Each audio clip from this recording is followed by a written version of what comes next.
Okay जी, CSS के हम काफ़ी सारे सेलेक्टर्स पढ़ चुके हैं, क्लास, एलिमेंट्स और आईडीज़ वगैरह, सूडो एलिमेंट्स पढ़ चुके हैं, सूडो क्लास पढ़ चुके हैं। तो ये सारे हम सेलेक्टर पढ़ चुके हैं अब तक। उसके बाद आज एट्रीब्यूट सेलेक्टर्स। एट्रीब्यूट याद है क्या होता है? किस पर क्या होता है एट्रीब्यूट, कोई बताएगा? दिलशान साहब। स्टाइल है, एट्रीब्यूट साइन किया जाता है उसकी फंक्शनैलिटी को देखते हुए, लाइक उसको कलर देना है, उसका साइज करना है, फिर उसको वैल्यू वगैरह जी एलिमेंट उसमें उसकी मालूमात में इजाफा करने के लिए हम एडिशनल इंफॉर्मेशन प्रोवाइड करने के लिए हम एट्रीब्यूट्स यूज़ करते हैं। अब अगर एंकर टैग याद हो आप लोग को, तो हम सिंपल वैसे भी यूज़ कर सकते हैं, लेकिन अगर हम टारगेट एट्रीब्यूट पास कर दें और उसकी वैल्यू हम रख दें ब्लैंक, तो उससे क्या होता है? वो एक न्यू टैब में ओपन होता है सेम लिंक की। तो ये हम एडिशनल इंफॉर्मेशन प्रोवाइड करते हैं, ऐसे क्या? अच्छा जी, कुछ हम मज़ीद attribute selectors. Attribute selector actual में जो बहुत ज़्यादा यूज़ केस है ना इसका, ये फॉर्म स्पीड्स के लिए है। इनपुट की टाइप अगर आप लोगों को याद हो, type text, type password, type date, check box, radio buttons, इस तरह के, तो उनकी स्टाइलिंग करने के लिए कि फॉर्म्स बने हुए हैं, सिंपल इनपुट, आगे उसको एट्रीब्यूट को सिलेक्ट किया और जितने भी सेम एट्रीब्यूट्स वाले होंगे उनकी एक स्टाइलिंग हो जाएगी। तो इसके लिए बहुत ज़्यादा यूज़ होता है। बाकी हम मज़ीद देखते हैं। अब ये देखें, ए का टैग जिसको कोई भी टारगेट नहीं मिला हुआ, ठीक हो गया। नेक्स्ट ए एंकर टैग जिसको टारगेट ब्लैंक और ए जिसको टारगेट टॉप, ठीक हो गया जी। हमारे पास 3 एलिमेंट्स हैं टोटल, जिनमें से 2 को टारगेट एट्रीब्यूट प्रोवाइड किया गया। अब यहाँ पर देखें स्टाइल में, अगर हम सिर्फ और सिर्फ इस तरह लिखते ए का टैग, तो इसका क्या मतलब था? जितने भी एलिमेंट्स हैं इस पेज में उन सबको टारगेट करो और उसका बैकग्राउंड कलर येलो कर दो। अब एट्रीब्यूट सेलेक्टर के लिए हम जो बड़ी ब्रैकेट जिसको कहा जाता है, हम वो यूज़ करते हैं। हमने एंकर टैग यूज़ किया, उसके बाद बड़ी ब्रैकेट्स, इस बड़ी ब्रैकेट्स के अंदर हम एट्रीब्यूट का नेम लिखते हैं। उसके बाद मज़ीद हम आगे वैल्यू भी पास कर सकते हैं, वो हम नेक्स्ट देखेंगे। अभी सिर्फ अगर आपने सिर्फ एट्रीब्यूट को टारगेट करना है तो एंकर टैग यानी कि ए का टैग का नेम लिखा, उसके बाद एट्रीब्यूट। अब क्या होगा, ए टारगेट मतलब जिस एंकर टैग में टारगेट एट्रीब्यूट है उसमें ये स्टाइलिंग अप्लाई हो जाएगी। तो ये देखें, पहले को टारगेट नहीं मिला हुआ है, सेकंड एंड थर्ड को मिला हुआ है, तो उसमें स्टाइलिंग अप्लाई हो गई है। टेक्स्ट डेकोरेशन हम नन कर दें तो क्या होता है? इसकी अंडरलाइन जो है अब देखते हैं वो भी ख़त्म हो जाएगी। कलर चेंज करना है तो कलर आप रेड कर दें, वालेकुम सलाम, तो आप इसको अब इस तरह कलर भी रेड कर सकते हैं। तो ये एट्रीब्यूट सेलेक्टर है। अभी देखिए, हम सिर्फ इसको टारगेट कर रहे हैं कि जिसको एट्रीब्यूट हो।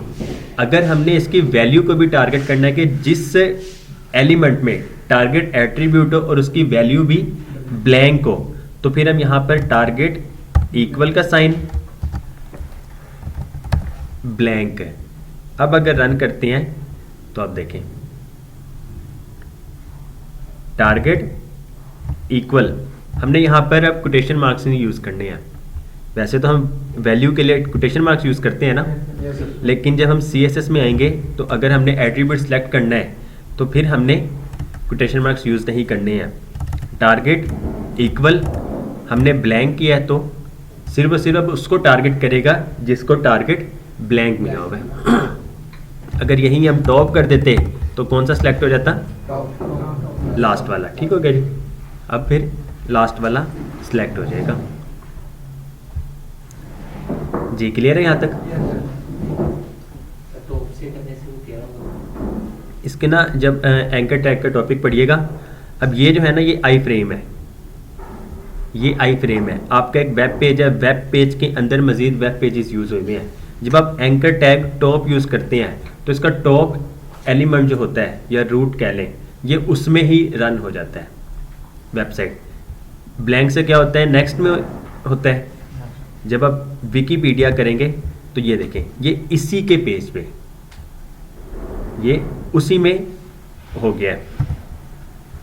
अब हालांकि ये एक वेब पेज है, ऐसे ही है, ये वेब पेज है, होना क्या चाहिए था, इसी वेब पेज पे पेज लोड हो जाता, लेकिन टारगेट जब हमने ब्लैंक किया है तो क्या हुआ, वो टॉप पे। अगर हम W3 स्कूल्स करते हैं तो ये देखें, ये एक आई फ्रेम लगा, आई फ्रेम याद है, हम एक ही वेबसाइट के अंदर मज़ीद वेबसाइट्स को लोड कर सकते हैं, यूज़ कर सकते हैं। अभी देखें हमने क्या किया, ए बाय डिफ़ॉल्ट जो होता है ना टारगेट, वो होता है सेल्फ, बाय डिफ़ॉल्ट होता है सेल्फ। अब अगर हम इसको रन करते हैं तो क्या हुआ, जो इसका आई फ्रेम था इसने उसी पे टारगेट हुआ और वेब पेज लोड हो गया आपका। टारगेट ब्लैंक करने से एक न्यू टैब में होगा, अगर टॉप करेंगे तो इसका रूट जो एलिमेंट है, जो इसका वेब पेज है, पेरेंट जो है, ये उसको टारगेट करके उस पर वो वेबसाइट लोड हो जाती है। अगर अब हम विकीपीडिया करेंगे, W3 स्कूल्स कर रहे थे तो इसी आई फ्रेम में हो रहा था, ऐसे ही है, ब्लैंक से न्यू पेज टैब पे डॉट विकीपीडिया पे क्लिक करेंगे, जिसको टारगेट टॉप मिली हुई है, तो वो इस पूरे वेब पेज पे लोड हो जाएगा। तो ये डिफरेंस है। इसमें एक और भी आता है पेरेंट, टारगेट अंडरस्कोर आगे जाके पेरेंट आ जाता है, तो वो भी आप लोग देख सकते होंगे, बाद में जाके वो देख लीजिएगा। अच्छा जी, वैल्यू सिलेक्टर ये हमने देख लिया है, ऐसे ही है।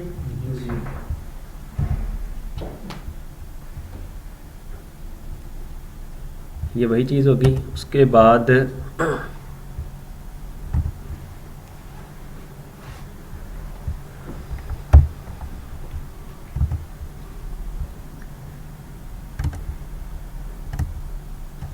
इमेज के 3 एलिमेंट्स, जिसमें सोर्स, टाइटल में इसको देखें, फ्लोर इसको भी मिला हुआ है, फ्लोर इसको भी मिला हुआ है, ठीक हो गया जी। अब ये क्या कर रहा है कि जितने भी एलिमेंट्स हैं, ये किसी एक एलिमेंट को टारगेट नहीं कर रहा है, जितने भी एलिमेंट्स होंगे सिर्फ और सिर्फ होगा क्या, जिसको टाइटल एट्रीब्यूट मिला हुआ है और उसमें फ्लोर वर्ड होना चाहिए, उसमें फ्लोर वर्ड होना चाहिए, तो क्या करेगा ये, उसको टारगेट कर देगा। अगर हम इक्वल साइन लगाते हैं बस, टाइटल इक्वल फ्लोर, तो क्या करता है कि जिसको टाइटल सिर्फ और सिर्फ फ्लोर मिला हुआ है, ये सिर्फ और सिर्फ उसको टारगेट करता। अगर मैं इस तरह कर देता हूँ, अब इसने टारगेट करना है सेकंड एलिमेंट को, ये जो सेकंड एलिमेंट है, रन करता हूँ तो ये देखें क्या हुआ, बॉर्डर 5 पिक्सल सॉलिड येलो सिर्फ और सिर्फ सेकंड एलिमेंट को मिला। अगर मैं यूज़ कर लेता हूँ ये वाला भी कैरेक्टर साथ में सिंबल, तो क्या करेगा, टाइटल एट्रीब्यूट को टारगेट करेगा और उसमें देखेगा फ्लोर वर्ड है या नहीं है, स्पेस देकर, या तो सिर्फ और सिर्फ फ्लोर हो या फिर उसमें फ्लोर कोई ना कोई वर्ड हो लाजमी, तो ये उन सबको टारगेट कर देगा। अब मैं रन करता हूँ तो ये फर्स्ट को भी और सेकंड को भी। अगर मैं यहाँ पर ट्री कर देता हूँ तो ये किसको टारगेट करेगा, अब ये लास्ट वाले को टारगेट करेगा, क्योंकि लास्ट में ट्री है। मैं रन करता हूँ तो इसने लास्ट वाले को टारगेट कर दिया। अगर मैं फर्स्ट वाले में भी ट्री यूज़ कर लूँ तो अब क्या होगा, अब वो फर्स्ट और थर्ड तीनों को टारगेट कर देगा।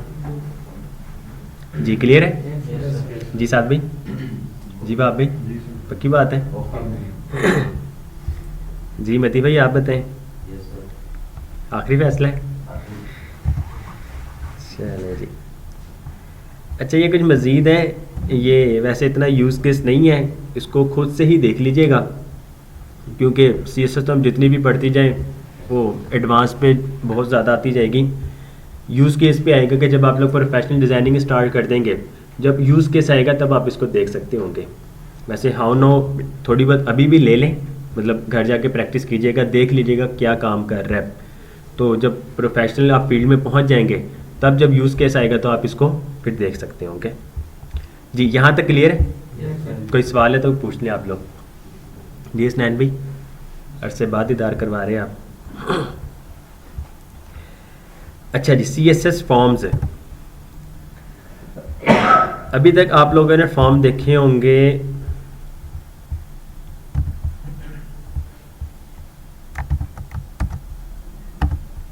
सिंपल इस तरह के, ऐसे ही है।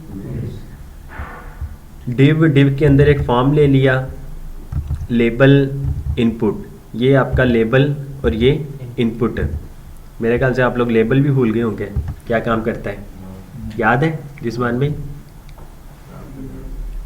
जी क्या कहते हैं तलहा भाई आप?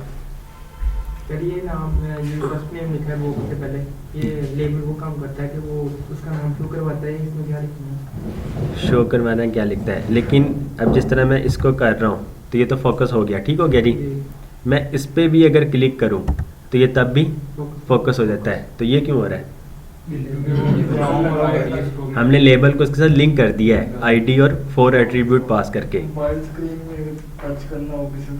हाँ जी बिल्कुल ऐसे ही, ये रेडियो बटन्स में बहुत ज़्यादा यूज़ हो रहा होता है। ठीक है जी, माशाल्लाह याद है आप लोग को। इसी तरह जब हम जावास्क्रिप्ट में पहुंचेंगे आप लोगों को CSS याद हो जाएगी इंशाल्लाह जी। फिर ये इजी लगने लग, ऐसे ही है ना, ये इजी लगने लग गया है। आप लोग अब जब CSS में पहुंच गए हैं, आप लोग HTML भी साथ साथ आपकी रिपीट भी हो रही है और आप यूज़ भी कर रहे हैं। जब हम जावास्क्रिप्ट पे पहुंच जाएंगे तो मैं आपको बल्कि थोड़ा सा व्यू दिखाता हूँ जावास्क्रिप्ट का। नहीं सिर्फ उसके वो ये चीज़ नहीं ये बस देखें, मैं आपको ये चीज़ दिखा रहा हूँ। अब ये जो चीज़ है ना, ये जब आप लोग अभी सिर्फ 4 लेक्चर्स कवर कर लें, ये आप लोगों के लिए कहते नहीं हलवा हो जानी चीज़, ये वो है, कुछ भी नहीं रहेगा आप लोगों के लिए। ये कह लें कि ज़्यादा से ज़्यादा 1 से 2 घंटे का काम रह जाएगा।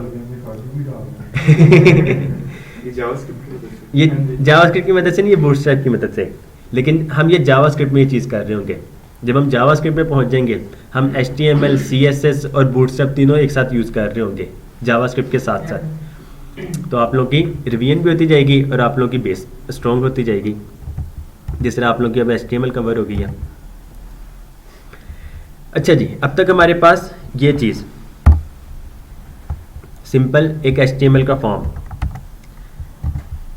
अब ये क्या कर रहा है, इतना सा कोड।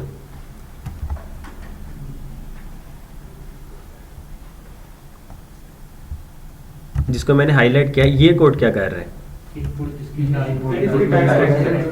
इनपुट जिसकी टाइप है टेक्स्ट, उसको टारगेट कर रहा है, ऐसे ही है। और सिलेक्ट एलिमेंट को टारगेट कर रहा है। तो हमारे पास देखिए नीचे है क्या, input type text, input type text select और इनपुट टाइप सबमिट। ठीक हो गया जी। तो क्या ये इनपुट टाइप सबमिट को भी टारगेट करेगा?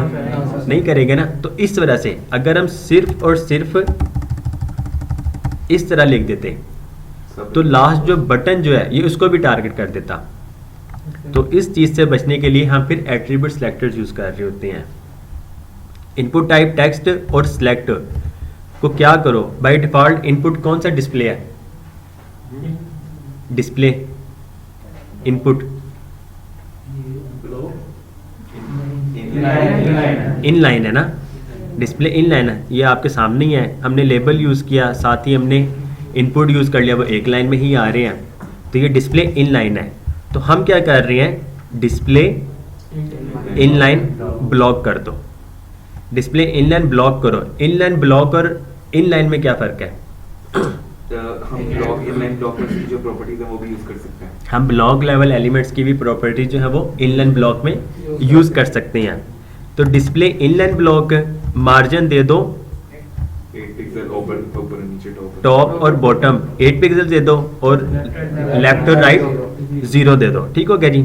पैडिंग 12 पिक्सल्स टॉप और बॉटम, 20 पिक्सल्स लेफ्ट और राइट से दे दो। विथ इसकी कर दो 100%। बॉर्डर इसको दे दो 1 पिक्सल सॉलिड और ये कलर उसका ये लाइट कलर में आ जाएगा। बॉर्डर रेडियस ये क्या करता है, कॉर्नर्स को एजेस को वो मतलब गुलाई में लेकर आता है, रेडियस देता है 4 पिक्सल्स। और बॉक्स साइजिंग बॉर्डर बॉक्स कर दो। ठीक हो गया जी। अब जैसे ही हम इसको रन करते हैं, यहां तक क्लियर है कोड इसका? जी साहब भाई जी जी ठीक है। विथ 100% कर दो, किसकी करो, जिसको इनपुट जिसकी टाइप है टेक्स्ट है और सिलेक्ट की। तो इसमें इनपुट टाइप टेक्स्ट ये है और सिलेक्ट ये है। ये भी बटन को कुछ भी नहीं करेगा, ना लेबल वगैरह को कुछ भी करेगा। रन करते हैं तो ये देखें आपका इनपुट टाइप टेक्स्ट और सिलेक्ट एलिमेंट। बटन देखें अभी कुछ भी नहीं है, हालांकि ये इनपुट ही एलिमेंट है, लेकिन इसकी टाइप जो है वो टेक्स्ट नहीं है, इसकी इनपुट टाइप सबमिट है। अब हम आ जाते हैं इनपुट टाइप सबमिट पे। इनपुट टाइप सबमिट को क्या करो, विथ उसकी 100% कर दो, बैकग्राउंड कलर उसको दे दो, कलर उसका वाइट कर दो, पैडिंग टॉप और बॉटम 14 पिक्सल्स, लेफ्ट और राइट 20, मार्जिन बॉर्डर उसको नन कर दो, बॉर्डर रेडियस 4 पिक्सल्स, कर्सर इसका पॉइंटर कर दो। अभी देखें हम इस बटन पे आते हैं तो कर्सर हमारा वही एरो है जो बाय डिफॉल्ट होता है। कर्सर से क्या होगा, जैसे ही अब हम इस पे आएंगे इसका कर्सर हैंड वाला हो जाएगा जो लिंक में हो जाता है। अब जैसे हम रन करते हैं तो ये देखें बैकग्राउंड कलर इसका ये ग्रीन में आ गया, कलर वाइट हो गया, padding top bottom left right, margin मिल गई इसको टॉप और बॉटम से, बॉर्डर नन हो गया, बॉर्डर रेडियस इसको गुलाई में देखें थोड़ा सा मिला हुआ है, विथ इसकी 100% होगी, और कर्सर इसका आप देखें पॉइंटर हो गया। जी क्लियर है। अब उसके बाद input type equal to submit जो है, तो इनपुट टाइप सबमिट कौन सा है इसमें, ये वाला बटन। जैसे ही ओवर हो तो क्या हो, इसका बैकग्राउंड कलर चेंज हो जाए, इसका बैकग्राउंड कलर चेंज हो जाएगा, थोड़ा सा आई थिंक डार्क शेड में आ जाएगा। उसके बाद डिव को क्या करो, border radius 5 pixels, background colour, ये बैकग्राउंड कलर मिल जाएगा, और पैडिंग 20 पिक्सल्स। अब इसमें डिव क्या है, ये डिव एलिमेंट है पूरे जिसके अंदर ये सारा फॉर्म बना हुआ है। अब इसमें बॉर्डर रेडियस इन्होंने पता नहीं क्यों दिया हुआ है, हालांकि यूज़ केस नहीं है यहाँ पर। रन करते हैं तो ये देखें सर यूज हो तो रहा है वो। अच्छा वो बैकग्राउंड कलर आया हुआ है, ठीक हो गया, वो बैकग्राउंड कलर है इस वजह से, वो बॉर्डर रेडियस। तो ये आपका फॉर्म बना हुआ है। जैसे हम इस पे लेकर आते हैं थोड़ा सा डार्क शेड, हाँ जी ये सारे को डिव नहीं, डिव के अंदर पूरा फॉर्म बनाया हुआ है। तो डिव को हमने बैकग्राउंड कलर दे दिया, थोड़ा सा चेंज हुआ है वाइट से, और बॉर्डर रेडियस 5 पिक्सल्स किया हुआ है, तो यहाँ पर आपको गुलाई नज़र आ रही है, और पैडिंग इसको 20 पिक्सल्स दिया है। तो चारों तरफ से इसमें देखें स्पेसिंग आ गई है। अगर हम यहाँ पर इसको 0 कर देते हैं, जो बाय डिफ़ॉल्ट पैडिंग 0 ही होती है, अब रन करते हैं तो देखें सिर्फ पैडिंग देने की वजह से आपका जो कंटेंट है वो बहुत खूबसूरत हो गया। इसको कर देते हैं 20 पिक्सल्स जी, चारों तरफ से किया, तो अब ये देखें जी क्लियर है। Yes sir. कोई सवाल किसी का? जी रिजवान भाई क्लियर है।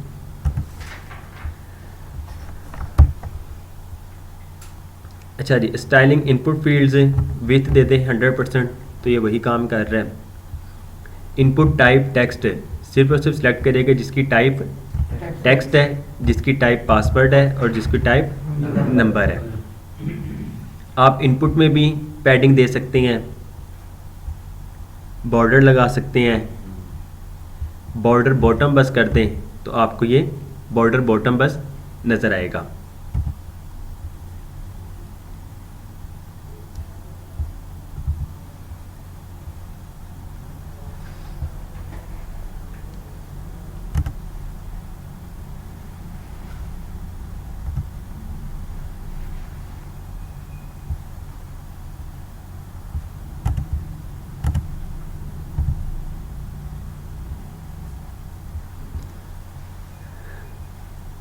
ओके जी, यहाँ पे 2 ही इनपुट टाइप टेक्स्ट हैं। विथ उसकी कर दी 100%, पैडिंग दे दी टॉप बॉटम से, लेफ्ट राइट से, margin box sizing border box, border उसका कर दिया नन, और बॉर्डर बॉटम इसको दे दिया 2 पिक्सल सॉलिड रेड है। तो ये देखिए अब सिर्फ और सिर्फ बॉर्डर बॉटम आपको नज़र आ रहा है। जब हम इस पर क्लिक करते हैं तो तब इसमें बॉर्डर नज़र आ रहा है पूरा।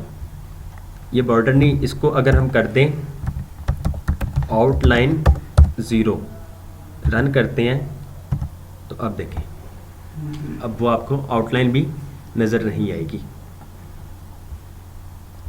इसमें देखें पैडिंग लेफ़्ट और राइट से 20 पिक्सल्स मिली हुई है, ठीक हो गया। तो इसका देखें ये 20 पिक्सल्स लेफ़्ट से इसका टेक्स्ट लिखने का स्टार्ट हो रहा है, जहाँ पे हम इनपुट ऐड कर सकते हैं। और राइट से भी आपको 20 पिक्सल्स देखने को मिलेगी।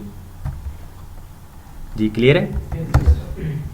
जो ये अगर बॉर्डर टॉप कर देते हैं तो ये आपको सिर्फ और सिर्फ टॉप से बॉर्डर नज़र आ जाता। बॉर्डर टॉप और बॉर्डर बॉटम कर दें या फिर बॉर्डर बॉटम और बॉर्डर लेफ्ट,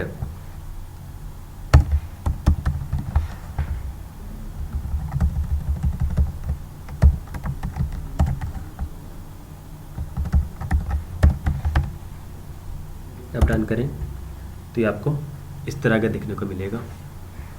तो अब यहाँ पर आप इस तरह इसको लिख सकते हैं। जी क्लियर है? कलर्ड इनपुट्स, आप बैकग्राउंड कलर दे दें तो उसको बैकग्राउंड कलर मिल जाएगा। फोकस्ड इनपुट, फोकस हमने पढ़ा हुआ है, जैसे हम इस पर फोकस करते हैं तो फिर उसकी जो भी हम स्टाइलिंग करें हम कर सकते सर हैं। ये कलर कैसे करते हैं? लाइट लेफ्ट से थोड़ा सा लाइक लाइट सा कलर और फिर आगे डार्क हो रहा है ग्रीन वाला। किधर? ये ट्राइड योरसेल्फ भी और ऊपर भी ये वाला लेफ्ट से थोड़ा सा लाइट है इसी एक बटन में। इसमें जी नहीं, इसका कलर सेम है, लेकिन ये आपको नज़र आ रहा होगा, वैसे इसका बैकग्राउंड कलर सेम है। सर वैसे भी यार एक वेबसाइट पता नहीं कहीं थी वहाँ पे इस तरह- हाँ जी, वो हमने आज ही कवर करना है वो टॉपिक ना, हम आते हैं उस पर भी।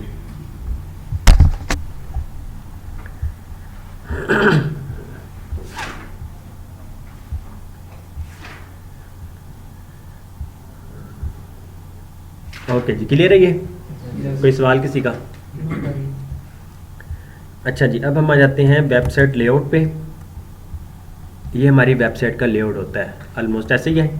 हेडर, उसके बाद नेविगेशन मेन्यू, लेफ्ट पे कंटेंट, राइट पे कंटेंट, मेन कंटेंट और नीचे फुटर। तो ये लेआउट तो आप लोग अब भी बना सकते हैं, बना सकते हैं ना। हेडर, नेविगेशन मेन्यू के लिए भी एक और आप हेडर ले लें या डिव ले लें, नैव एलिमेंट आएगा। उसके बाद डिव के अंदर 3 बॉक्स बना लें, डिव के अंदर 3 बॉक्स बना लें जी, 3 डिव।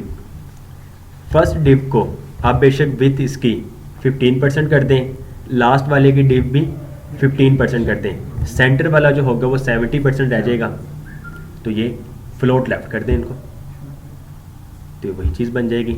और उसके बाद नीचे दोबारा से फुटर एलिमेंट ले लें तो सेम चीज़ बन जाएगी ना कि नहीं बनेगी? जी अब्दुल्ला भाई। सर कंटेंट मेन पे लिखा है तो ये लेफ्ट और राइट नहीं लिख सकते? लेफ्ट और राइट में होता है, जिस तरह आप ये देखें, ये सेम इसी वेबसाइट के अगर आप बात कर लें, राइट साइड में देखिए इस तरह एड्स वगैरह कुछ चल रही हैं, ऐसे ही है। लेफ्ट पे आपके नेविगेशन बार आ गया, वर्टिकल नेविगेशन बार, मेन पे आपका मेन कंटेंट है। तो यही चीज़, बल्कि मेरा ख्याल उन्होंने अपनी ही वेबसाइट का ये लेआउट दिखाया हुआ है। Header, nav bar, left content, right content, main content है, और जब हम लास्ट पे चले जाएं तो आपको वो फुटर नज़र आ जाएगा।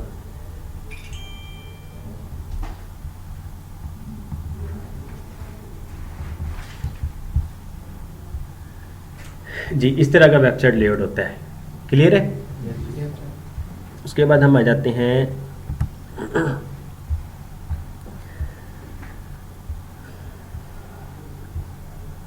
अच्छा जी, जब हम टारगेट कर रहे हो तो हमारे पास ना कुछ प्रायोरिटीज़ होती हैं एलिमेंट्स की। हमने प्रायोरिटीज़ के बारे में हम शुरू से पढ़ते हुए भी आ रहे हैं साथ साथ।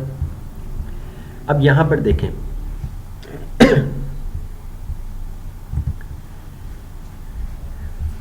एक ही एलिमेंट को पी एलिमेंट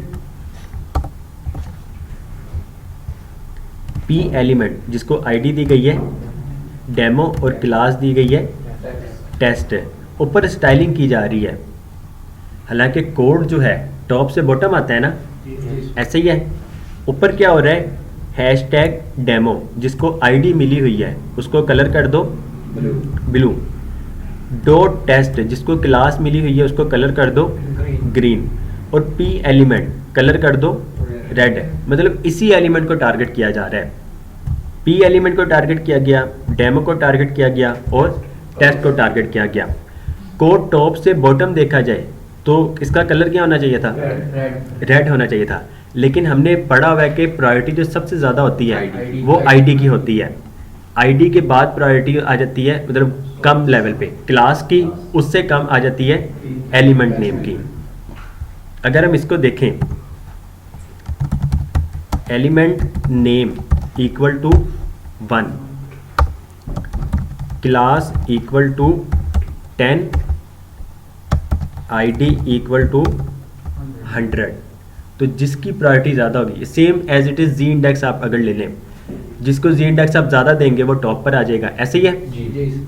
अब यहाँ पर जब आप ये चीज़ कर रही हैं तो इसमें टॉप और बॉटम का कोई अमल दखल नहीं है, जिसकी प्रायोरिटी ज़्यादा होगी इसने वो वाली स्टाइलिंग अप्लाई कर देनी है। अब मैं आपको एक और चीज़ दिखा देता हूँ, इसी पी को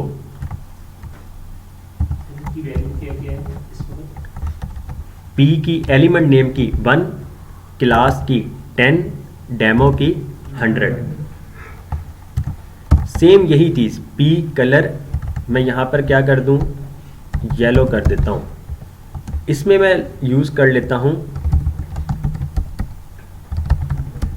इम्पोर्टेंट। अब मैं रन करता हूँ तो इसका कलर देखें येलो हो गया। अगर आप इम्पोर्टेंट यूज़ कर लें और इम्पोर्टेंट आप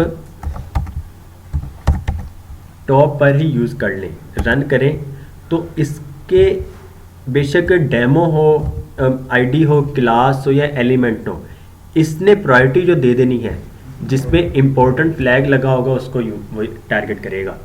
इसकी कितनी प्रायोरिटी इम्पोर्टेंट? 100% कह लें, टॉप लेवल पे यही है। आप बेशक टॉप पे यूज़ करें, बेशक सबसे लास्ट में जाके यूज़ करें, इसने टारगेट इम्पोर्टेंट वाले को ही करना है जी। डेमो जिसको आईडी जो है वो 100 पे है, क्लास जो है वो 10 पे है और पी जो है वो 1 पे है। अब अगर हम पी हैशटैग डेमो करें तो इसके कितने नंबर हो गए, 101। अब अगर मैं इसको ख़त्म कर देता हूँ, हम इसको भी ख़त्म कर देते हैं, हम ओरिजिनल आप पे आ गए। अब अगर मैं पी हैशटैग डेमो कर देता हूँ तो इसकी वैल्यू होगी 101। अब मैं रन करता हूँ तो अब देखिए इसका कलर रेड हो गया। यहाँ पर ये 100 पे है, यहाँ पर ये 10 पे है। अगर सिर्फ एलिमेंट हो तो 1, एलिमेंट के साथ अगर आईडी मिला दी जाए तो 101। अगर मैं इसको डॉट लगा दूँ टेस्ट तो ये कितना बनेगा टोटल, 11 बनेगा। 11 से अबव 100 है ये। रन कर देते हैं तो क्या कलर हुआ, ब्लू ही हुआ, क्योंकि इसकी प्रायोरिटी ज़्यादा है। ये क्लियर है? सर ये जो वैल्यू है क्या आप चेक भी कर सकते हैं? जी ये इसी में आ जाएगा, नीचे मैं आपको दिखा रहा हूँ, ये देखें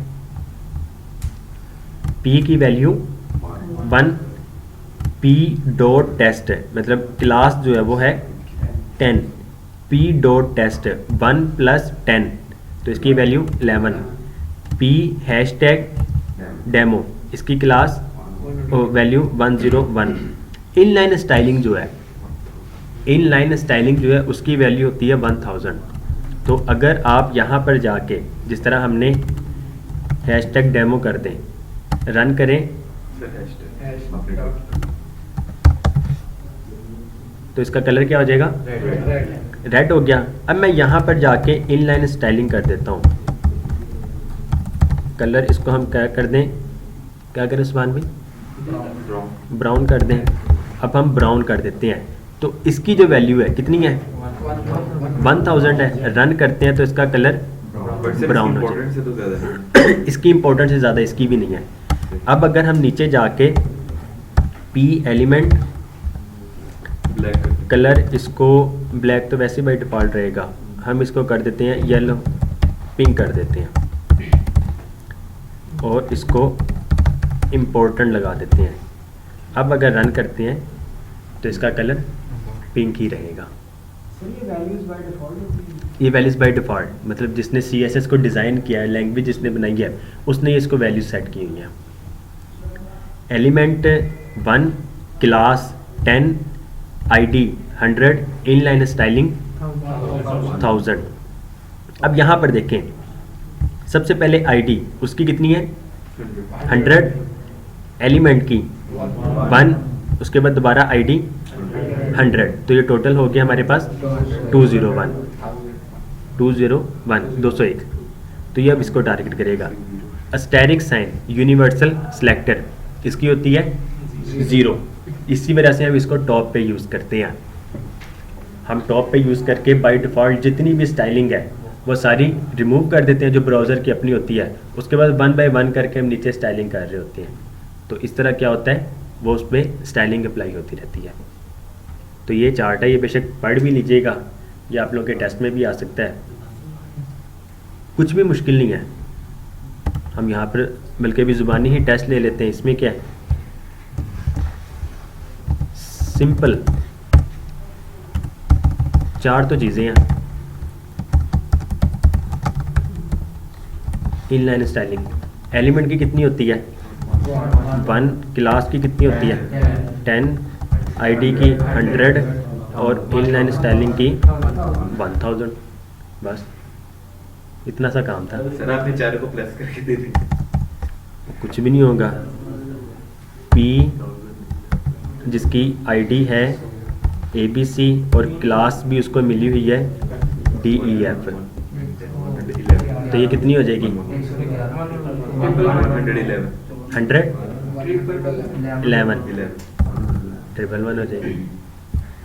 सबसे पहले 1 + 100 + 10 111 होगी। सिंपल। इन सारों को ओवर ऐड करना है, इनलाइन स्टाइलिंग को भी, तो हम क्या यूज़ करते हैं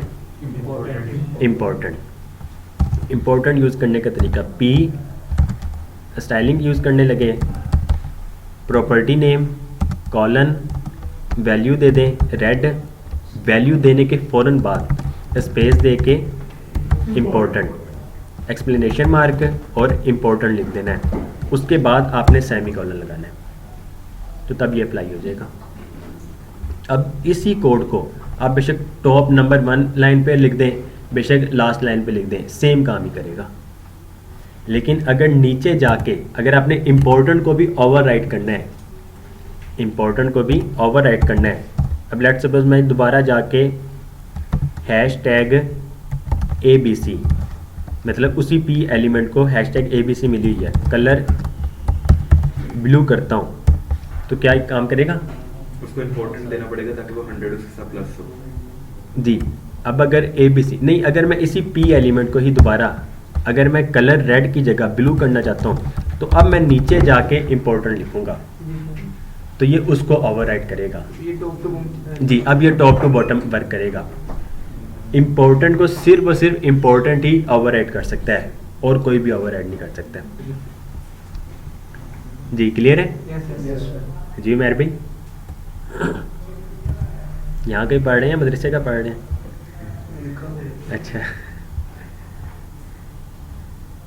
अच्छा जी। आप देखिए इसकी क्या वैल्यू है, इसकी 101 और इसकी 1000। ठीक हो गया जी। उसके बाद यही चीज़ आपके पास ये इम्पोर्टेंट में आ जाएगी जो अब तक हमने पढ़ लिया है, ये वही चीज़ है। माई ID इसकी कितनी वैल्यू 100, इसकी 10 और इसकी,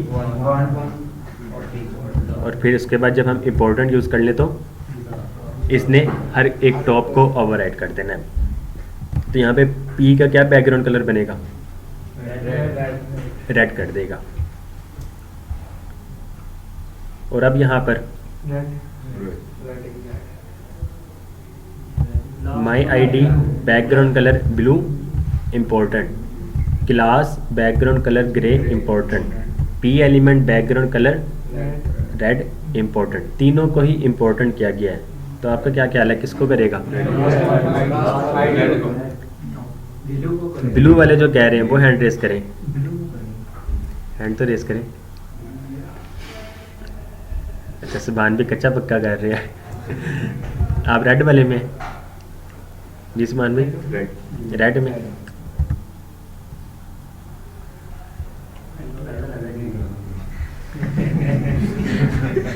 सारे तीन ही सच है। जी तीनों सच है।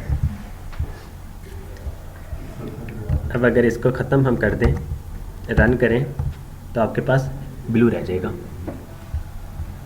जिसको आईडी मिली हुई है और बैकग्राउंड कलर ब्लू। इम्पोर्टेंट हुआ नहीं मतलब उसको हो गया ना? वो तो क्लास की वजह से नहीं आईडी है, आईडी है ना, ID background colour blue, class background colour grey. अगर हम इसको क्लास भी दे दें, क्लास है my class,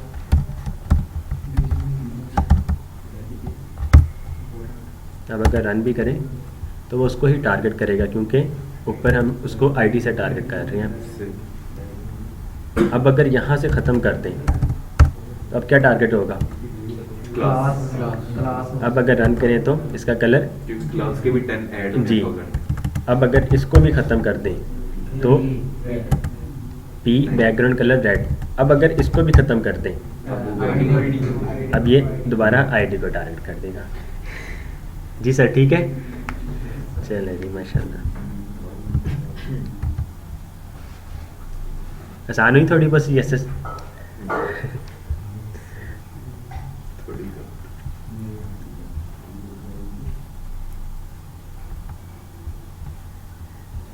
okay ji, important भी हो गया। उसके बाद मैथ फंक्शंस आपका एक बस रहते हैं। कैलकुलेट, ये बहुत ज़्यादा यूज़ होता है। इसको ना हम आते हैं इस पे,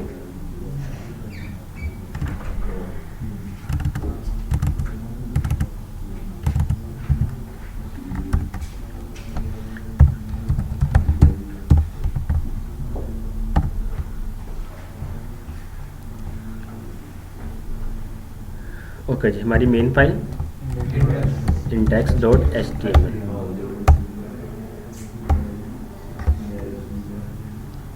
और हमारा एक फोल्डर स्टाइल्स में style.css।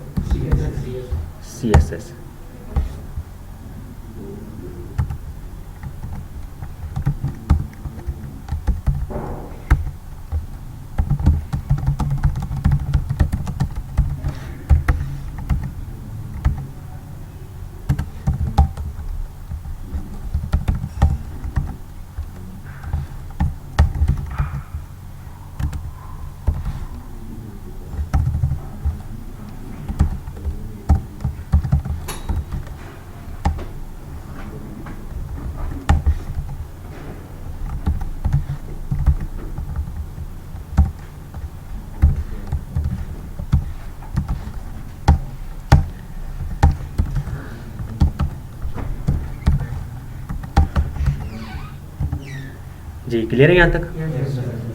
देखिए कि जितने भी एलिमेंट्स होंगे, बॉक्स साइजिंग बॉर्डर बॉक्स कर दो, मार्जिन 0, पैडिंग 0 और बॉडी बैकग्राउंड कलर बीच कर दिया हमने।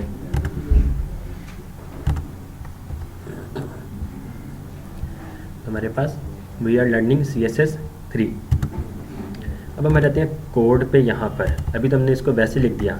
ये जो कंटेंट है ये वैसे कहाँ पर आना चाहिए था? किस एलिमेंट के अंदर? मेन एलिमेंट के अंदर आना चाहिए था। हेडर, मेन और फुटर हमारे पास।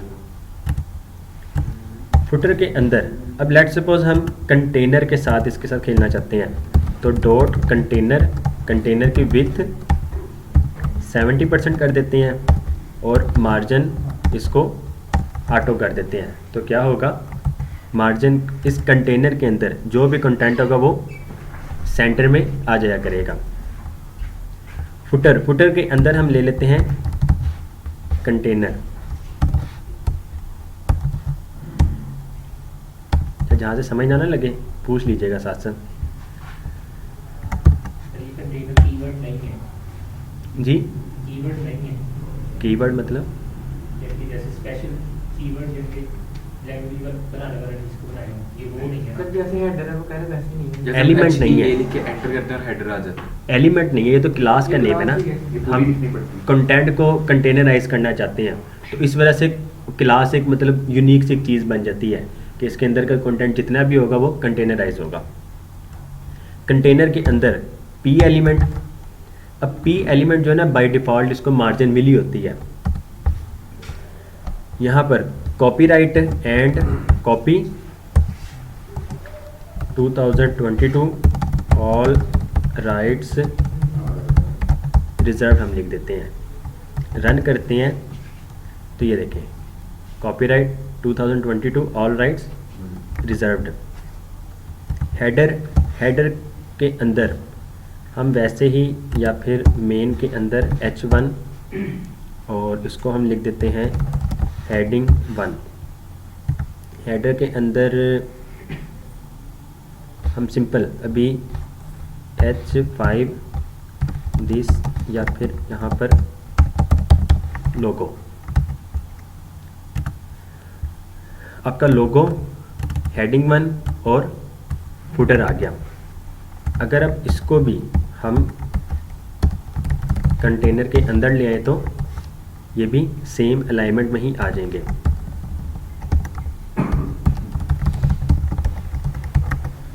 ये देखें क्लास में दी जी, सिर्फ और सिर्फ हम जितना भी कंटेंट है वो कंटेनर के अंदर लेकर आते हैं।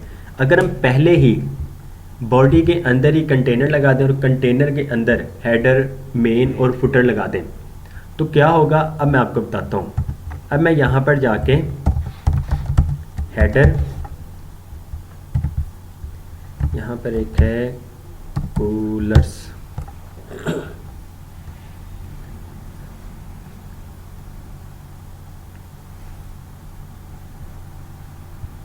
ओके जी, कोई भी हम सिलेक्ट कर लेते हैं। जिस वन भाई किसको सिलेक्ट करें स्ट्रीक कर दो जी, ये शो ये वाला ब्लू में किसी ने भी कर सर लिया। ये दिख रहा है और जी अच्छा बंदे इसका कर लेते हैं। हमने दरअसल 3 कलर सेलेक्ट करने हैं। कर लें ग्रीन सर एक ग्रीन कर लें एक येलो वाला ये कर लें। ये कर लेते हैं। हेडर हम इसको दे देते हैं, हेडर बैकग्राउंड कलर हमारे पास ये आ गया। इसको हम हाइट दे देते हैं, लेट्स सपोज 80 पिक्सल्स। ठीक हो गया जी। जी बैकग्राउंड कलर ये हेडर को, हेडर की हाइट हमने रख दी 80 पिक्सल्स और उसको बैकग्राउंड कलर दे दिया ये वाला। रन करते हैं, अपनी वेबसाइट में आते हैं तो ये देखिए हेडर, और हेडर के अंदर कलर इसको कर देते हैं वाइट, तो आपको ये इस तरह लोगो नज़र आ रहा है। ठीक हो गया जी। ये हमारा मेन कंटेंट के अंदर है और ये फुटर के अंदर। उसके बाद हम फुटर बैकग्राउंड कलर इसको हम दे देते हैं, ये वाला दे दें या फिर ये दे देते हैं।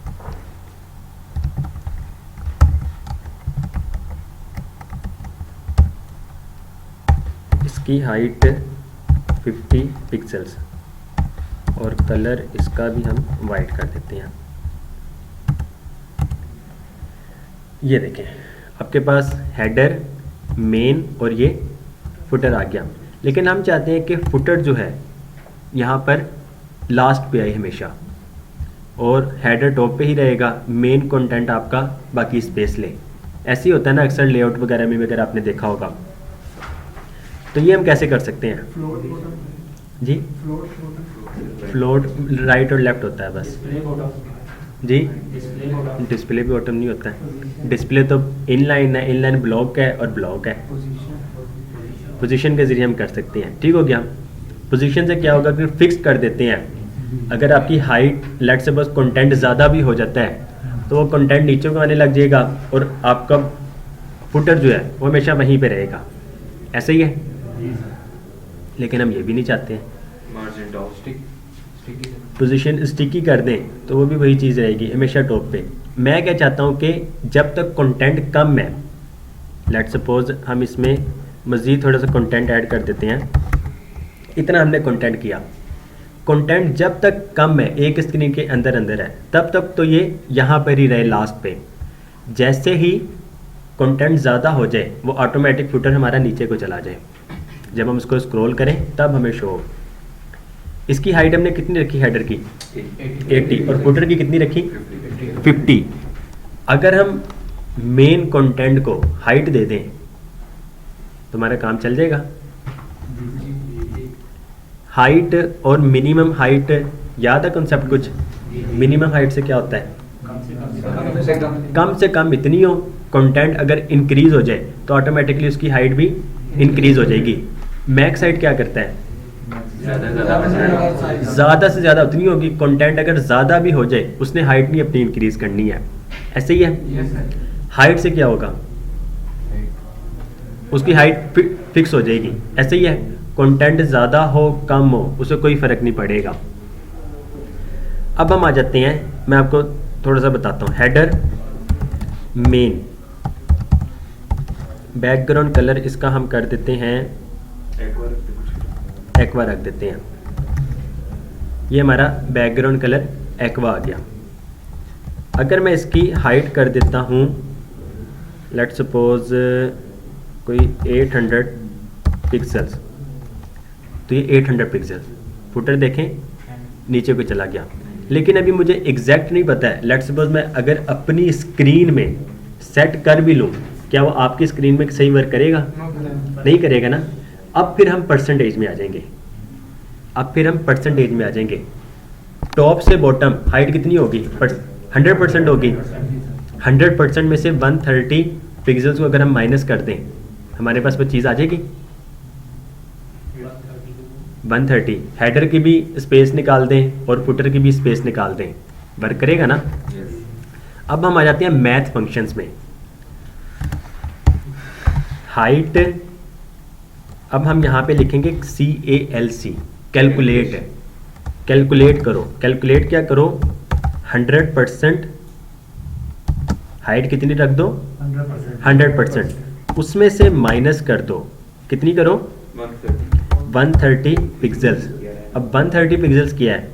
हेडर के 80 पिक्सल्स, फुटर का 50 पिक्सल्स, तो ये टोटल 130 पिक्सल्स। अब हम इसको ऊपर वाले को स्किप कर देते हैं, रन करते हैं तो क्या हुआ? कुछ भी नहीं हुआ। हाइट मेन,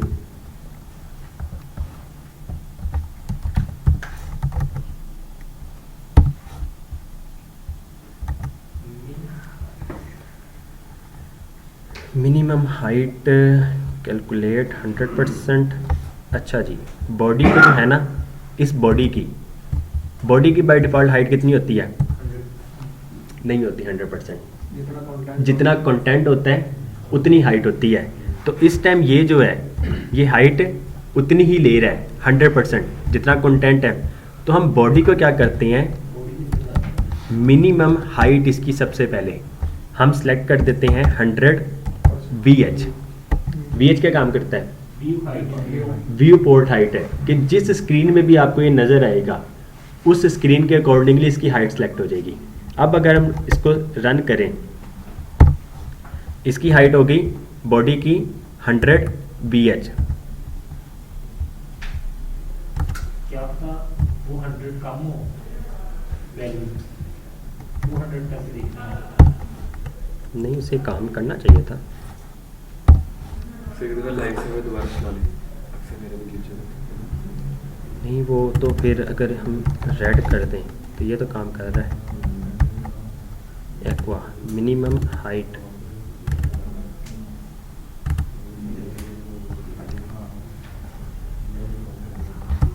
सर्जिबल लाइन क्या हम बॉडी के अंदर भी लिख सकते हैं? ये जी। मिनिमम हाइट है 100% कंप्लीट करना। हाइट 100%।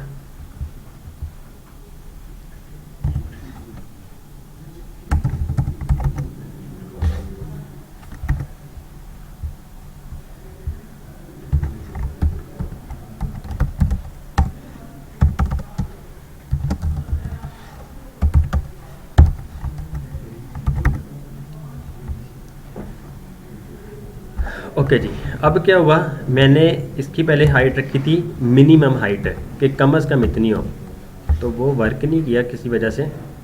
अब हमने इसको स्टैटिक कर दी हाइट 100 BH, 100 BH कि बॉडी की जो हाइट है वो 100 BH हो जाए। मेन जो है उसको हमने क्या कर दिया, मिनिमम हाइट जो है इसकी कैलकुलेट किया हमने, 100% में से माइनस कर दो 130 पिक्सल्स, तो इसकी जो भी हाइट बनेगी 100% में से उसको ऑटोमेटिक माइनस कर देगा और उसकी हाइट फिर इसकी ये वाली सेट हो जाएगी।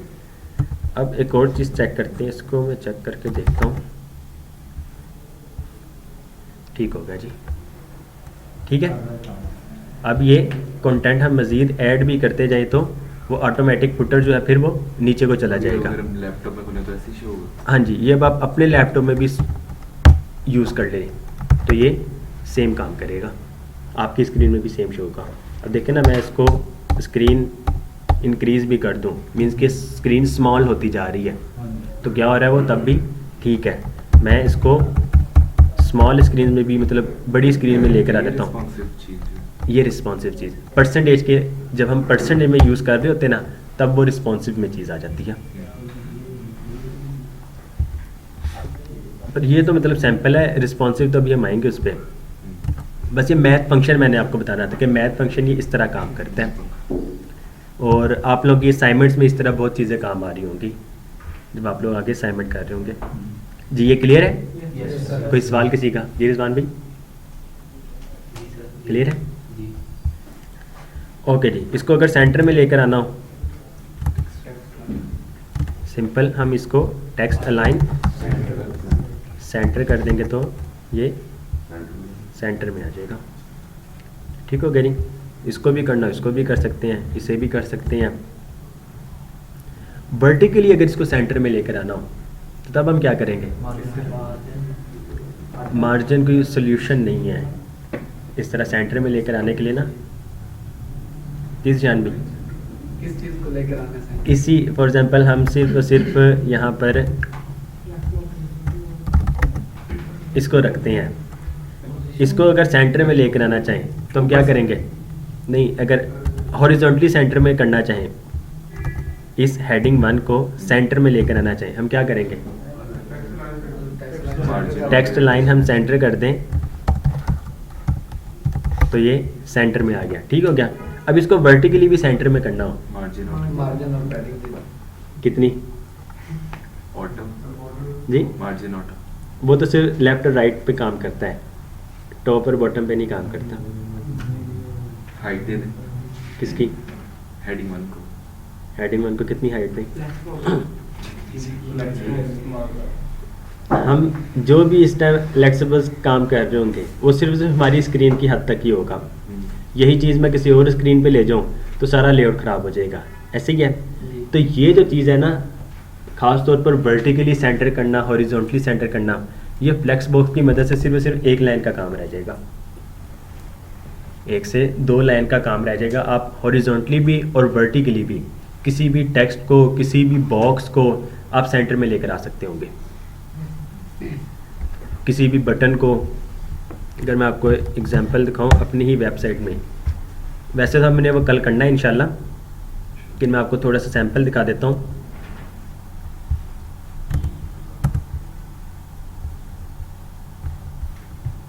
लेट्स सपोज इसकी बात की जाए, अब ये एक सेक्शन बना हुआ है, ठीक हो गया, डिव है ये, डिव को हाइट दी हुई है आई थिंक 400 पिक्सल्स है, डिव की हाइट 400 पिक्सल्स है, उसको बैकग्राउंड इमेज दी गई है और हमने इमेज लगा दी, उसमें एक लगा दिया बटन, ये आपका बटन है, बटन की विड्थ सेट कर सकते हैं हम, कर सकते हैं ना, बटन की विड्थ सेट कर दी गई परसेंटेज में, कोई आई थिंक ये 70% विड्थ होगी इसकी या 60% होगी। सेंटर लाइन करेंगे, सेंटर में तो आ जाएगा लेकिन वर्टिकली सेंटर में नहीं आएगा। वर्टिकली सेंटर करने के लिए फिर हम फ्लेक्स बॉक्स यूज़ कर लेते हैं और ये बहुत आसान काम है, बहुत ही ज़्यादा। टॉप और बॉटम हॉरिजॉन्टली करें, लेफ्ट और राइट से तो सेंटर में आ जाता है टेक्स्ट लाइन सेंटर करने से, वर्टिकली करें मतलब वाई एक्सिस, तो वो हम कैसे सेंटर में करेंगे, वो फिर फ्लेक्स बॉक्स की मदद से हम कर सकते हैं। यूज़ कर सकते हैं ज़्यादा से ज़्यादा। हमने फ्लेक्स बॉक्स ही यूज़ करना है। बूटस्ट्रैप भी जो हम यूज़ कर रहे हैं लाइब्रेरी, वो भी फ्लेक्स बॉक्स पे ही बनी हुई है। ओके जी, उसके बाद CSS gradients, gradient background, linear gradient, radial gradients, conic gradients. हम लीनियर पे ही स्टिक रहेंगे। सिंपल कोई भी,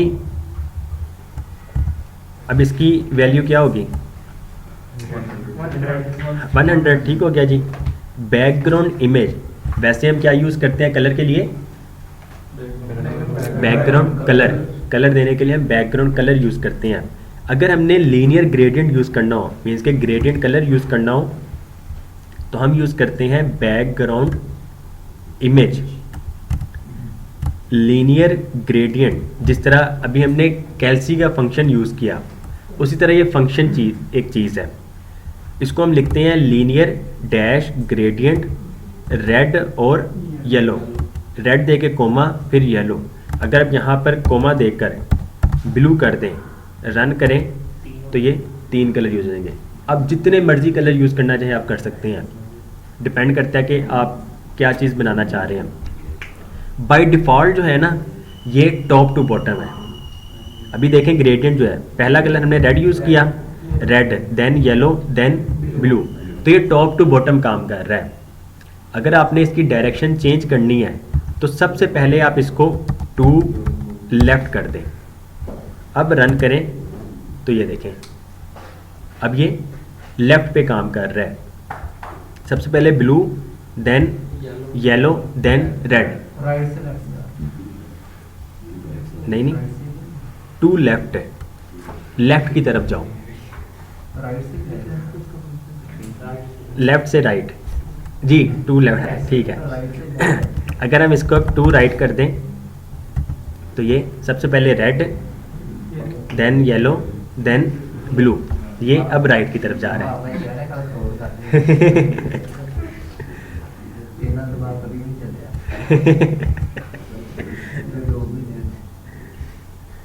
प्रैक्टिस की मेहनत है ना ये। अब टू राइट है कि ये राइट की तरफ जाओ। सबसे पहले Top आपका bottom भी कर सकते हैं। जी, टॉप बॉटम, टॉप बॉटम तो वैसे ही डायरेक्ट है ना, बॉटम टू से करना हो, जी, बॉटम से करना हो, टॉप से तो बॉटम। टू टॉप कर दें। पहले बाय डिफ़ॉल्ट टू बॉटम के टॉप से बॉटम की तरफ जाओ। अगर बॉटम से टॉप की तरफ लेके जाना है तो टू टॉप। इसको मज़ीद हम डिग्री वगैरह भी सेट कर सकते हैं, वैल्यूज़ ना डिग्री में। ये तो है ना कि 360 डिग्री में से 0, 90, 180, 270 और 360 इस तरह, ठीक हो गया जी। तो उसके बाद हम इसको डिग्री में भी सेट कर सकते हैं, वो आप पे डिपेंड करता होगा Opacity भी इसको देनी जी। opacity, ओपेसिटी इसको देनी है, वो आप कलर उस तरह के सिलेक्ट करें। फिर आप RGB में वैल्यू दे सकते हैं। अभी तो हम नेम में दे रहे हैं ना, ये हम cooler.com से उठा सकते हैं कोई? हाँ जी, अभी तो हम नेम दे रहे हैं, इस कलर का नेम है। आप इस कलर की कोई भी वैल्यू रख सकते हैं, हेक्स कोड में रख सकते रख हैं, सकते हैं। RGBA में रख सकते हैं, HSL में रख सकते हैं। कलर प्रोवाइड करना है बस आपने, वो आप पे डिपेंड करता है। ओके जी, लेफ्ट टू राइट है, टू राइट हो जाएगा, टू बॉटम राइट है, टॉप से बॉटम राइट तक। तो आप इसको इस तरह भी लिख सकते हैं, टू बॉटम राइट, कि राइट बॉटम की तरफ जाओ। Using angle simple 180 degree. Okay जी, अगर कलर देना तो फिर आप इसको इस तरह 180 डिग्री में भी प्रोवाइड कर सकते हैं। मल्टीपल कलर, जितने मर्जी कलर ऐड करते जाएं। रेनबो बैकग्राउंड बनाना है तो रेनबो बना सकते हैं। ओके जी, ट्रांसपेरेंसी आप इसमें फिर इस तरह RGBA में भी वैल्यू प्रोवाइड कर सकते हैं कि रेड 100% से लेकर बिल्कुल ट्रांसपेरेंसी तक चला जाए। Repeating red yellow 10%, green 20%। Repeating linear gradient, अगर आपने रिपीट करना है तो आप इसको भी यूज़ कर सकते हैं। इसमें कलर्स का जो है, कलर्स की ये वेबसाइट ग्रेडियंट्स की जो है, यूआई ग्रेडियंट्स। खुद से बनाना चाहें खुद से भी बना सकते हैं, अदरवाइज़ आप ये बने बनाए कलर्स भी यूज़ कर सकते हैं, आप पे डिपेंड करता है।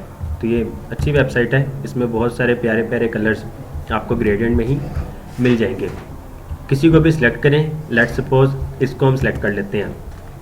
इसके कोड में आए get CSS, copy, click to copy, और मेन को जो हमने बैकग्राउंड कलर दिया था अब इसको दे दें, वो वाला कोड पेस्ट कर दें। अब इसमें ना जो पुराने ब्राउज़र्स ये लीनियर ग्रेडियंट को सपोर्ट नहीं करते हैं, तो उसके लिए सबसे पहले हम टॉप पे बैकग्राउंड कलर एक रख देते हैं कि जो ग्रेडियंट को सपोर्ट नहीं करता है उसमें बैकग्राउंड कलर आ जाए बस। अगर तो बैकग्राउंड कलर के अलावा वो लीनियर ग्रेडियंट भी सपोर्ट करता है तो नेक्स्ट वो फिर इस तरह लीनियर ग्रेडियंट यूज़ करेगा। इसमें कोड है वेबकिट लीनियर ग्रेडियंट, जो क्रोम 10 to 25 से लेकर सफारी 5.1 से 6 को सपोर्ट करता है ये वाला कोड। उसके अलावा जितने भी ब्राउज़र्स हैं वो सारे फिर सिर्फ और सिर्फ लीनियर ग्रेडियंट ये वाला कोड यूज़ करते हैं। तो इस तरह के आपको मज़ीद जब हम थोड़े एडवांस लेवल पे पहुंचेंगे आपको यहाँ पर मज़ीद और भी कोड दिखना शुरू हो जाएंगे, जिसमें ब्राउज़र्स पे भी डिपेंड करता है कि आप किस ब्राउज़र में यूज़ करना चाहते हैं। तो ये सारी चीज़ें आपके पास वक्त के साथ साथ आ जाएंगी। अब अगर इसको हम सेव करके अपनी वेबसाइट में आते हैं तो ये देखें आपके पास वो वाला कलर आ गया। अगर आप टू राइट RGBA 255001 से लेकर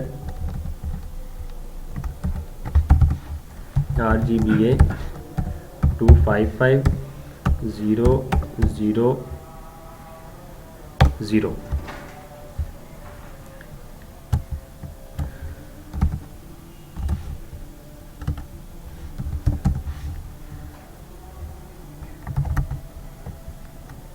तो अब देखें अब क्या हुआ, कैपेसिटी ऐड की है, दो कलर के कॉम्बिनेशन के साथ। नहीं हुआ क्या? अब ये इब्तिसाम भाई फर्स्ट कोड चला है। फर्स्ट लाइन वाला कोड चला है बैकग्राउंड, क्योंकि हमारा जो इस टाइम ब्राउज़र है उसका क्रोम का वर्जन जो है वो 25 से बहुत अबव है, तो इस पे ये वाला कोड नहीं चलेगा। इस पे कौन सा कोड चलना है? सिंपल लीनियर ग्रेडियंट वाला। तो आप फिर इस ब्राउज़र के लिए लीनियर ग्रेडियंट चलाएंगे। ये जो कोड है आप इसको यहाँ से ख़त्म करके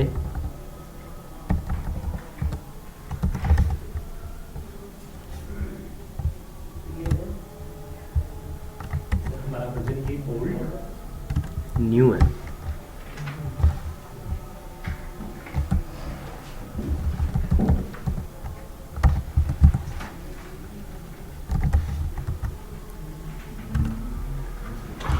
ओके जी,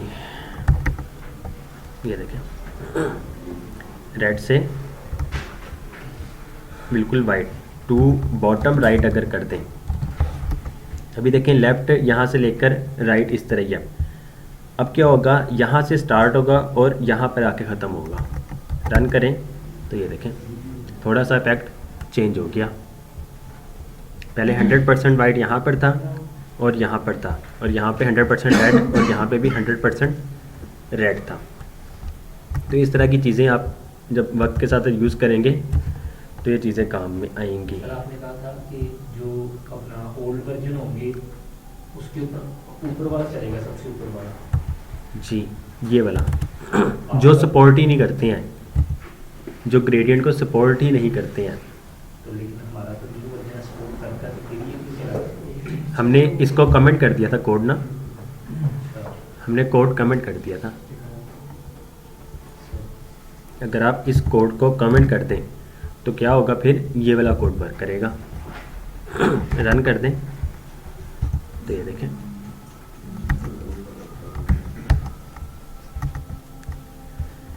जी गाइस, क्लियर है यहाँ तक? कोई सवाल किसी का? मीडिया क्यूरेसी की मैं आपको थोड़ी बहुत हाउ नो दे देता हूँ बस, इसको बाकी हम मज़ीद कल ही पढ़ेंगे इंशाल्लाह। अगर आज पढ़ने लग गए आपके वैसे ऊपर से गुजरने लग जाएगी चीज़ें। ऐसे ही है सुभान भाई? अच्छा जी, width and height of the viewport है। CSS3 में मीडिया क्यूरीज इंट्रोड्यूस हो गई। इसमें क्या कर सकते हैं, हम स्क्रीन के साइजेस के हिसाब से हम स्टाइलिंग को चेंज कर सकते हैं। लेट्स सपोज अक्सर वेबसाइट में आपने देखा होगा, या फिर हम इसकी ही एग्जांपल लें अपनी वेबसाइट की। लेट्स सपोज इस टाइम आपको एक लाइन में कितने बॉक्सेस नज़र आ रहे हैं? 3 है। हम जैसे ही थोड़ी स्मॉल स्क्रीन कर लेते हैं तो क्या हो गया? 2-2 पे आगे। जैसे हम स्मॉल मोबाइल स्क्रीन में आ जाते हैं तो ये 1-1 पे कन्वर्ट हो गया। तो ये मीडिया क्यूरीज की मदद से होता है। आप जिस स्क्रीन पे अपनी वेबसाइट चलाना चाहें वो 100% परफेक्ट चलेगी। लेआउट चेंज होता रहता है सिर्फ और सिर्फ। तो हमें लेआउट देना पड़ता है फिर मोबाइल स्क्रीन हर चीज़? जी, वो फिर हमें प्रोवाइड करना पड़ता है मीडिया क्यूरीज की मदद से। तो सिंपल है बहुत ज़्यादा। मैं आपको वैसे दिखा देता हूँ थोड़ा बहुत मीडिया क्यूरीज, बाकी हम मज़ीद कल ही पढ़ेंगे। इसको मैं आपको दिखाता हूँ। अब ये देखें, बॉडी का कलर, बैकग्राउंड कलर क्या है? पिंक है, लेकिन इस टाइम इसका कलर क्या है? लाइट ग्रीन है। ठीक हो गया जी। नीचे देखें, साथ ही मीडिया क्यूरी लगी हुई है। @मीडिया स्क्रीन पे ये वर्क करे। वर्क कब करे? जब कम से कम इसकी विथ, मिनिमम विथ कितनी हो? 480 पिक्सल। इस टाइम इसकी विथ कितनी है? 497 पिक्सल। जैसे ही हम 479 पिक्सल्स पर आते हैं तो इसका कलर देखें क्या हो गया? पिंक हो गया ना। इसका कलर जो है पिंक हो गया। मीडिया क्यूरी क्या कब काम करेगी? जब कम से कम विथ जो है 480 पिक्सल्स हो, तो तब ये काम करेगी। अब ये देखिए जी, नहीं खुद चेंज करेंगे हम। इसमें मिनिमम विथ है, मैक्सिमम विथ है, और ये तो साइजेस के एतबार से हो गया। उसके बाद आप हाइट में भी लगा सकते हैं। आपके मोबाइल की ओरिएंटेशन 2 किस्म की होती है। कौन कौन सी? मोबाइल ओरिएंटेशन, ये ओरिएंटेशन कौन सी है? सिंपल पोर्ट्रेट है ओरिएंटेशन, पोर्ट्रेट है, और ये है लैंडस्केप है। तो आप इस ओरिएंटेशन के मुताबिक भी अपनी स्क्रीन, अपनी वेबसाइट को लेआउट चेंज कर सकते हैं कि जैसे ही लैंडस्केप में आए उसका कलर चेंज हो जाए, पोर्ट्रेट में उसका कलर चेंज हो जाए। आप ओरिएंटेशन के मुताबिक भी चेंज कर सकते हैं। आपकी कंप्लीट वेबसाइट, वो तो हम कर ही नहीं रहे हैं, आपकी कंप्लीट वेबसाइट प्रिंट भी हो सकती है। आपकी कंप्लीट वेबसाइट सिंगल एक कोड से, जावास्क्रिप्ट का सिर्फ और सिर्फ एक कोड होगा, एक लाइन का, आपकी पूरी की पूरी वेबसाइट प्रिंट हो सकती है। तो प्रिंट में किस तरह की स्टाइलिंग होनी चाहिए तो वो भी आप अलग से सेट कर सकते हैं। क्योंकि अक्सर वेबसाइट में अगर आपने देखा होगा, मैं आपको वैसे एग्जांपल देता हूँ, एग्ज़ाम्स की वेबसाइट या MCQs वगैरह, आपको वेबसाइट में किसी तरीके से नज़र आ रहा है, अगर आप उसका प्रिंट लेना चाहें, आप चाहते हैं कि यूज़र को किसी और तरीके के MCQs नज़र आए, मतलब स्टाइलिंग वगैरह चेंज हो जाए, तो आप उसकी भी स्टाइलिंग फिर मज़ीद चेंज कर सकते हैं इस तरह। जी, कोई सवाल किसी का? सर CSS में सबसे पहले किस एलिमेंट पर स्टाइलिंग करने की बेहतर रहेगी? Universal selector. सबसे पहले हम यूनिवर्सल सिलेक्टर ही यूज़ कर रहे होते हैं, ये वाला कोड, और ये वाली ही, ये 3 लाइनें यूज़ होती है। क्योंकि ना आपके बॉडी को हर ब्राउज़र के अकॉर्डिंगली आपके ब्राउज़र बॉडी में पैडिंग मिली होती है, मार्जिन मिली होती है, और बॉक्स साइजिंग तो बॉर्डर बॉक्स हम करते ही हैं। इस वजह से हम मार्जिन 0 और पैडिंग 0 कर देते हैं कि जितने भी एलिमेंट्स हैं, अब पैराग्राफ को भी ना बाय डिफ़ॉल्ट P1 हो गया, H1 हो गया, हेडिंग जितनी भी हैं, पैराग्राफ जितनी भी हैं, इसको मार्जिन बॉटम मिली होती है, तो उस पर भी ये ख़त्म हो जाता है। फिर अगर हम यहाँ पर, मुझे कुछ कंफर्म नहीं, ULLIABC रन करते हैं, अपनी वेबसाइट में आते हैं। चाहिए टेक्स्ट लाइन वो किया हुआ है,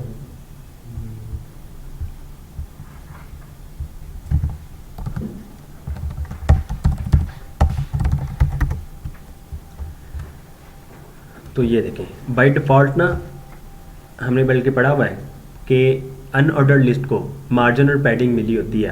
तो जब हमने ये कर दिया है मार्जिन 0 पैडिंग 0, तो उसमें से भी ऑटोमेटिक ख़त्म हो गया है।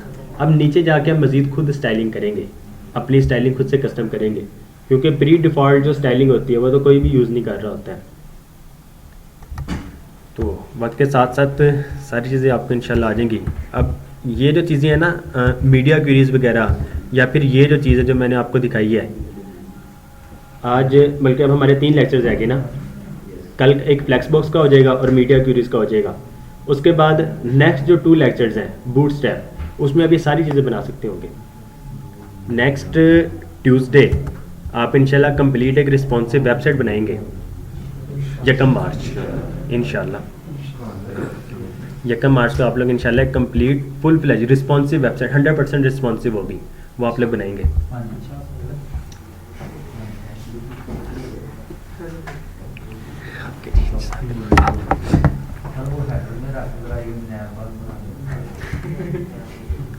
वो भी इंशाल्लाह फिर वो कल कर लेंगे क्योंकि अब वो नमाज का टाइम। ओके जी, किसी का कोई सवाल है तो बता दें, नहीं तो फिर हम इसको वाइंड अप करते हैं। ओके, किसी का कोई सवाल? जी हर साहब, फिर वो कल करना ही वीडियो वीडियो करना कि इमेज भी दिखा सकते हैं ना, इमेज भी चेंज हो सारी चीज़ें कर सकते हैं, सारी चीज़ें कर सकते हैं। एडवांस केसेस अभी शुरू करनी है कि